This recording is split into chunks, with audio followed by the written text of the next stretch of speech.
Ever in every school, guidance was really busy. They would go down and they knew they needed to talk to somebody. They just didn't know the door was so wide open. The helpline we gave every single student, all 3,000 people who came to see the show, walked away with the telephone number of who to call if you need someone to talk to. That helpline was busier than it normally is during the time of the show. So people, they were reaching out. I was in the lobby when a girl came forward and handed over her razor blades to a CMHA person. We had people after each show, almost every single show, coming out and saying, I need to talk to somebody. And CMHA was here, and they would take them into our lounge, and they would sit and have a conversation, and they would follow up if need be. That went on and on. I had a phone call this morning from a parent who said, I just want to thank you so much.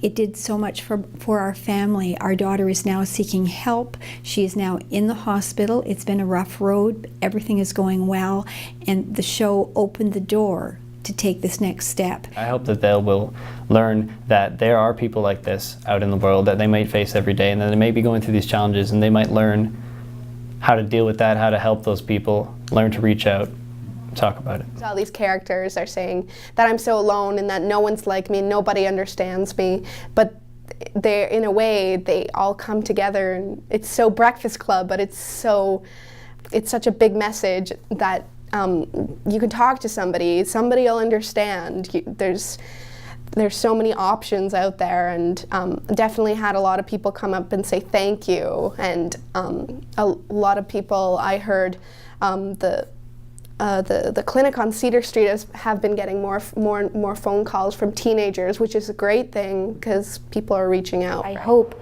that people will gain the confidence to be able to speak up and seek help before it gets to a critical point. That's the point that should be avoided, that critical point where you're having bigger problems, because it doesn't have to go there. I feel like everyone goes through that a time when a black dog is just like so heavy on their chest, and I hope this is at least preparing them for that time, or when another family member or a friend is going through that, to notice the signs and notice what they can do to help them out. I've been trying to tell you for so long. I saw your brother that night.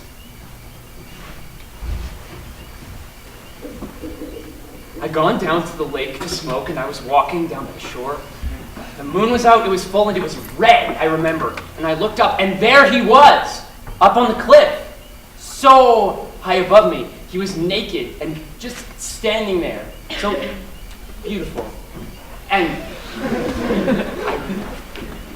then I thought it was a vision, but not a hallucination. That's not what I mean, but something real. And then just stepped off. We thought the end of Black Dog would be on the final Thursday, the final show, and before we'd finished, we had an invitation to perform the next week for all of the principals of the Rainbow Board and for the board itself and for trustees. They are very passionate. That particular board is very passionate about the show, and they have invited us to consider doing the show more. We don't know whether that will happen. We're still in conversation. The cast is too busy to even consider anything right now. They all go off to university next year. Whether we will remount with a different cast next April, whether we will tour with that cast next spring, summer, we have absolutely no idea, but it's one of those dogs, you know, they say cats have 9 lives. I'm not sure about this particular dog, but I think the dog will rise again at some point. How and when, I don't know.